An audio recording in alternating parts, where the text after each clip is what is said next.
there, incredibly prolific. I don't know how they do it. Daniel and Robert can, write articles, multiple articles every day, 7 days a week. So it's, thank you both for being here, and thank you for everything you do for the center. As I mentioned, Robert is the director of JihadWatch and a Shulman Fellow. He's the author of 29 books. The book that he's here to just talk about tonight is the 29th book. And I want to, just a quick aside, C-SPAN is here covering. We haven't had C-SPAN in a long time. We're honored to have them come. They're going to be covering Robert's talk about his new book. The reason why I mention that, other than plugging C-SPAN, is when we do the Q&A, we have a standing mic over there. So if anyone has a question, I'm going to ask everyone to make a line at the microphone. We won't do the walking around with the mic. It's much easier for the coverage, for the film coverage, to have people standing at the mic. So we'll get to that in a little bit. Robert has led seminars on Islam and Jihad for the FBI, the United States Central Command, the United States Army Command, and General Staff College. He's spoken to the Justice Department and a number of government offices. I put an asterisk by this because Robert has not been invited in recent years to speak to these departments, but hopefully with the new sheriff in town in Washington, D.C., we're hoping that Robert will be invited again to speak for the FBI on terrorism, Central Command, and all of those departments. He's a regular columnist for PJ Media, and of course, as I mentioned, Front Page Mag. He's written hundreds of articles. He's appeared on BBC, Fox News, CNN, a number of networks. Robert is incredibly prolific with the media. He's been a featured speaker, I don't know, Robert, at least 100, couple hundred campuses. He was supposed to speak at UCLA. I think that was just last year, maybe a year and a half ago. They had to cancel the talk because they were worried about it was okay for the pro-Palestinians to basically take over the campus grounds, but they couldn't stand having Robert Spencer speak on campus, so they canceled that, really, I think that afternoon when he was supposed to speak. In fact, I think Robert was either there or on his way to UCLA. UCLA, no surprise, got cold feet and canceled Robert Spencer. We will never cancel Robert Spencer to speak for the Freedom Ctr. Robert's books have been translated, I have to mention this, French, Spanish, Italian, German, Finnish, Korean, Polish, Portuguese, and Bahasa Indonesia. I don't know what that means. Maybe Robert can tell us what Bahasa Indonesia is. Okay, so a couple of quotes. What do others say about Robert? Oriana Fallaci, who's a personal hero of mine, as Robert is a hero of mine.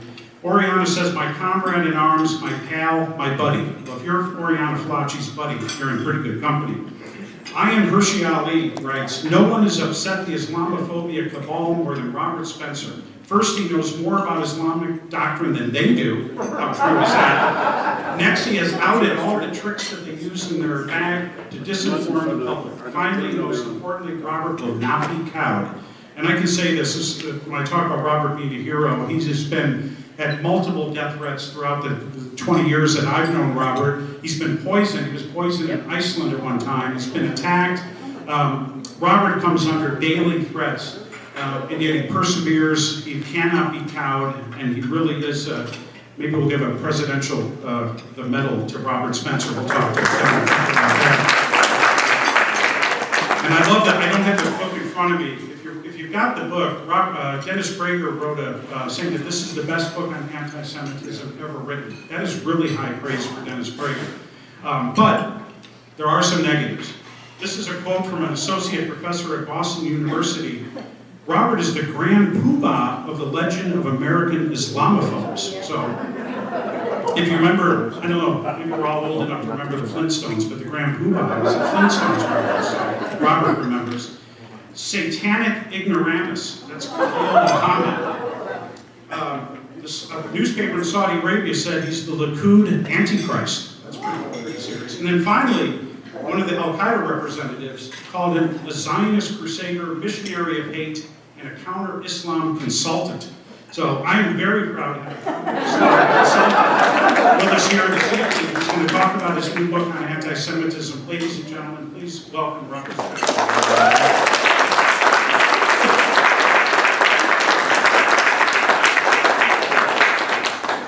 In any case, thank you very much for coming. Thank you, Mike, for that very generous introduction. And the occasion is indeed the book Antisemitism, History and Myth, which is just out. And I wanted to explain first off that I wrote this because after October 7th, I was talking to a couple of old friends separately and was quite shocked when they started to say things like, well, you know, yes, it was a terrible attack, but really what Israel is doing is far worse. And you don't hear about it because the Jews control the media. And I said, what? The Jews control? Have you read the New York Times? If the Jews control the media, they're doing an awfully inept job of it.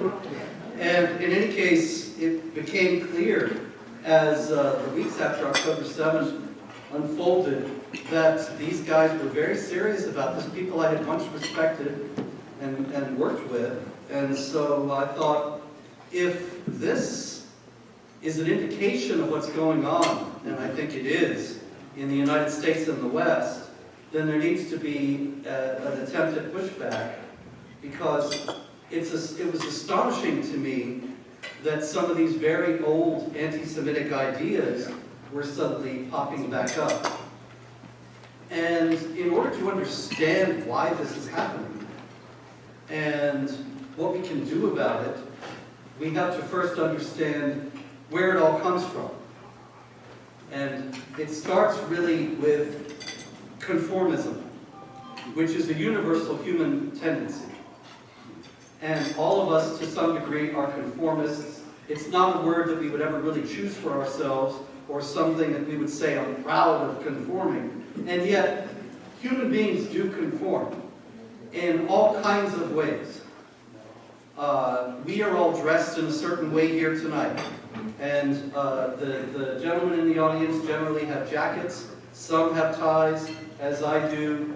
And nobody's wearing a jalaba or a dashiki or something of that kind, because that's not generally what we wear in this part of the world in this day and age. It's no judgment on anybody else. It's just not how we dress. We dress this way. There's nothing wrong with that or right with how anybody else dresses. It's just the way it is.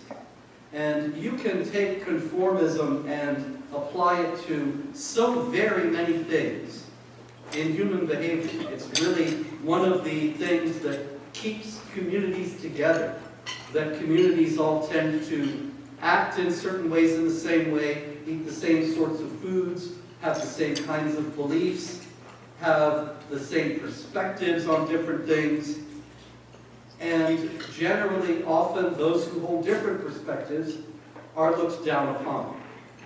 And like I say, this can be something that can be very lethal, but it can be something completely innocuous. And I believe that the problem of anti-Semitism ultimately goes back to the fact that the Jews as a people have refused to conform to the larger society in every place they have been in the world where they have been a minority in a larger society. And that has been because of the particularities of the Jewish identity as being very consciously the people called and chosen by the God of the Hebrew Scriptures, who told them that they are to be set apart. And so they have been set apart. Now, here again, this is not a judgment in any either positively or negatively at this point. It's just a statement of fact. But if you look at the four primary causes of anti-Semitism, the four chief roots of anti-Semitism, which I discuss each of them at length in the book, you'll see that ultimately what it comes down to is the refusal of the Jews to conform to a larger group among whom they live, but of which they are not a part. Now, this is a necessity for survival in the first place, because all the groups that might have been minorities within those larger groups that did conform and become indistinguishable from the larger group, they disappeared from history because they became part of the larger group, which was the one thing that God told the Jews not to do. but to remain apart. And so you have in the first place Christianity. So I should say at the outset that I myself, contrary to popular belief, am not Jewish, and I am a believing Christian. At the same time, I recognize that there has been Christian anti-Semitism, and I'm also proud of the fact that some of the major Christian leaders, the Pope and the Ecumenical Patriarch of Constantinople for the Orthodox Church, of which I'm a member, and others, have repudiated Christian anti-Semitism.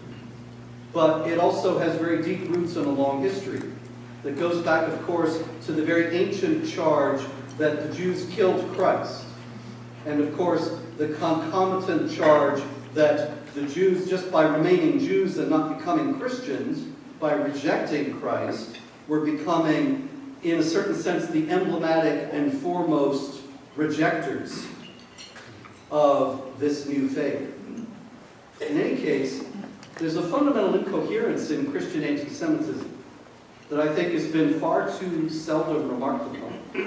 And that is this. In the Christian scheme of things, the idea is that Christ bears the sins of the people and redeems them from their sins.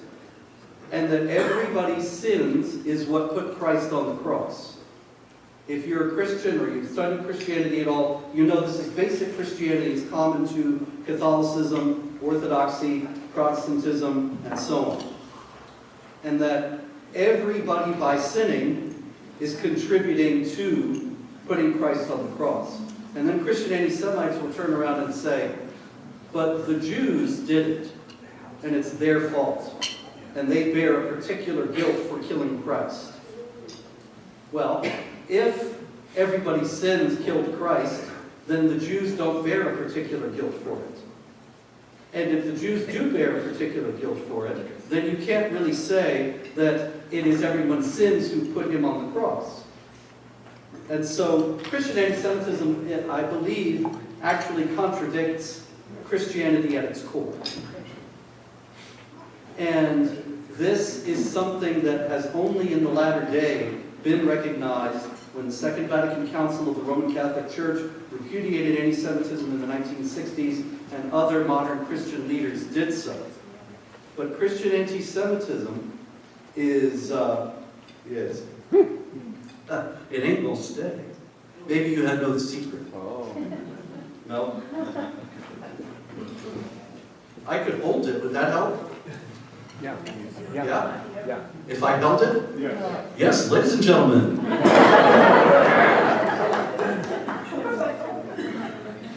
We've got a great show for you tonight. In any case, Christian anti-Semitism,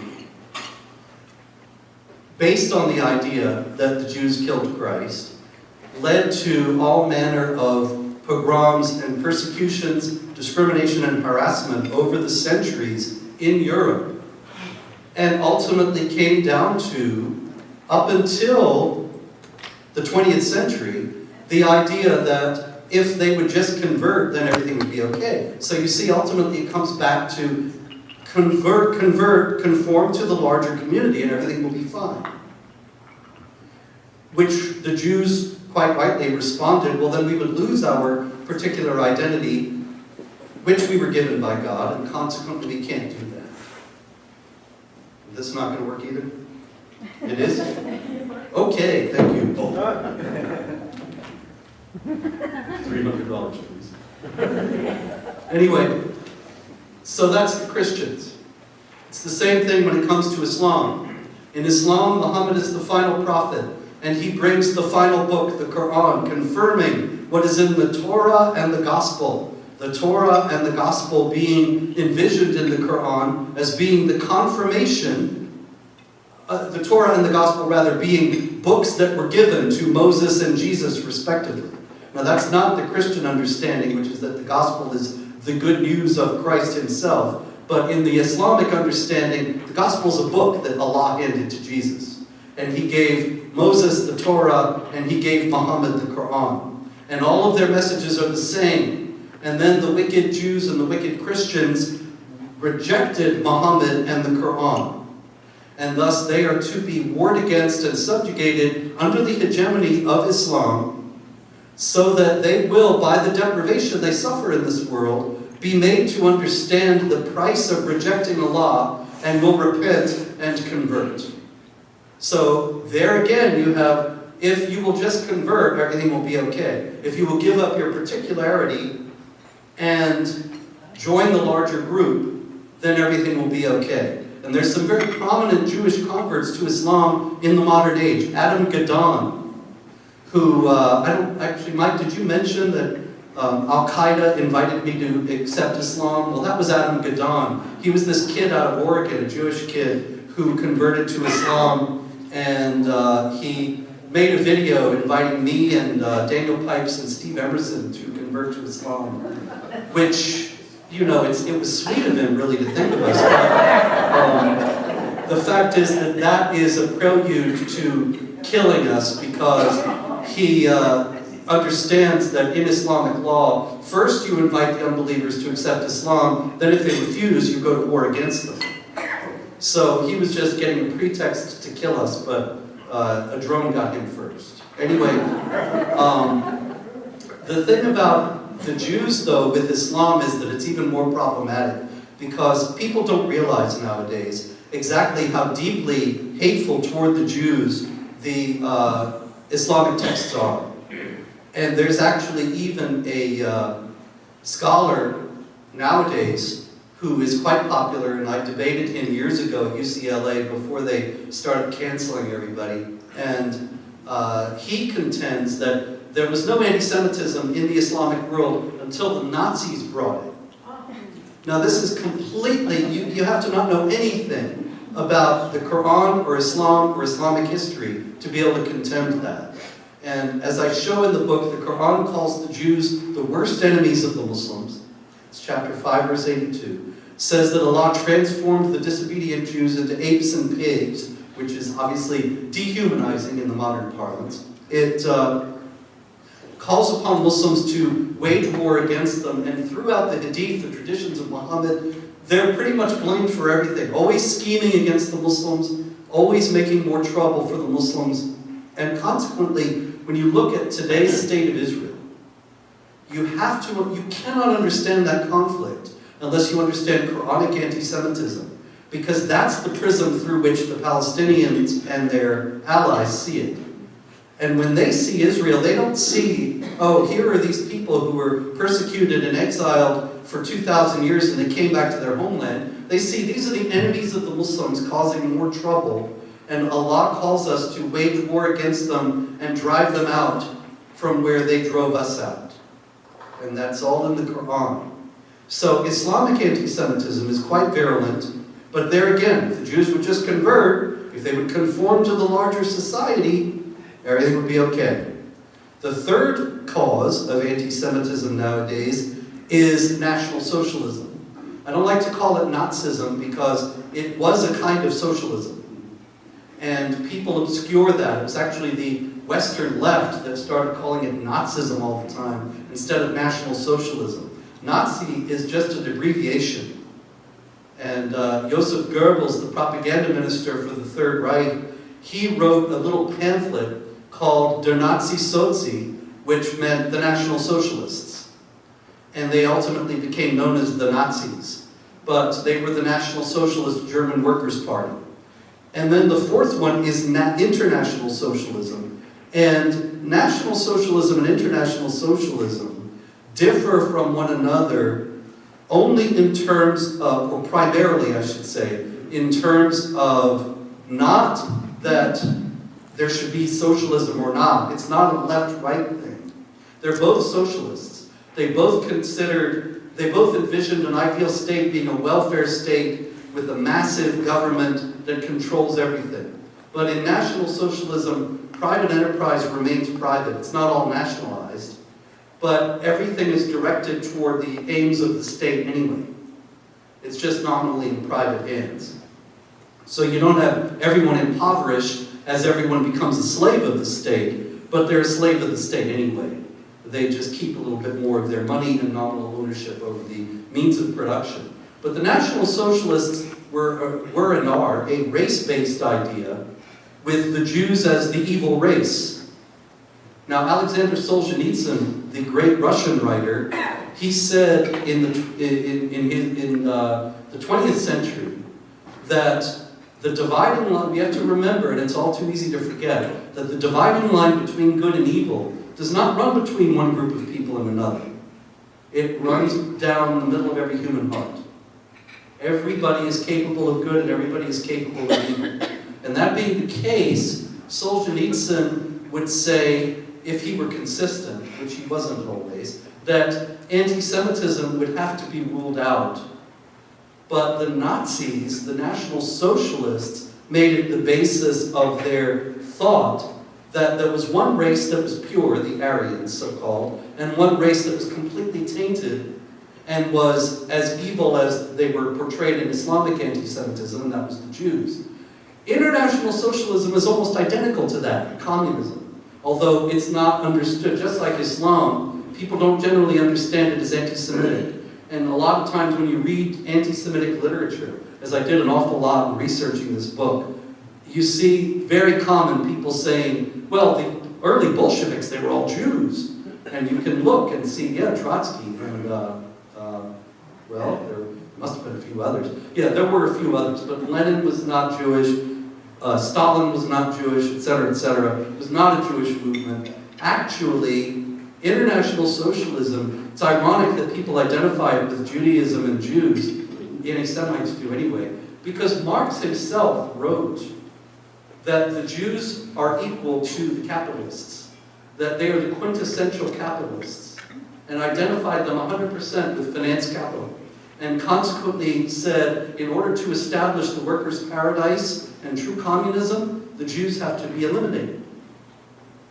Now, he did not necessarily mean all murdered, he meant conforming to the larger collective. They give up all the distinctives of being Jewish and become communists without any particular practices or particular outlook. And this was absolutely necessary because he identified them so strongly with capitalism. So in all four cases you see, it's always the Jews are identified as the unassimilable group that will not conform to the larger group and thus has to be eliminated in one way or another. Now, nowadays, we see a tremendous recrudescence of all four of these. And I was dismayed as an Orthodox Christian to see, if you go on Twitter, the largest, most influential voices with the most followers among Orthodox Christians are furiously anti-Semitic, posting photos of Hitler. And, I mean, it's just outrageous. And there's that. There is Islamic anti-Semitism, of course, that we see all over after October 7th, with the pro-Hamas protesters in the United States demonstrating outside Jewish businesses, outside Jewish-owned establishments that have nothing to do with Israel or Zionism. It just happens that the person running them is Jewish. And that's enough, because it's really the Jews that they're after, and the idea that they're just fighting Zionists is a fig leaf. And then you have National Socialism reoccurring with people as prominent as Tucker Carlson, platforming this historian, Darryl Cooper, who was actually repeating talking points from Hitler's regime in demonizing Churchill and saying that he just wanted to, that Hitler wanted to unify Europe against the capitalists, there again, he was a socialist, against the capitalists in Britain who were bleeding Europe dry for their own economic purposes, and so on, and minimizing the Holocaust, saying that it was just a matter of the German gains in Russia being so great that they didn't have places to keep all the prisoners, and so the prisoners started starving to death. And all these things, those are things the Nazis actually said, the National Socialists actually said at the time. And so you have that coming back. And then, of course, you have the left anti-Semitism that may be the largest at this point.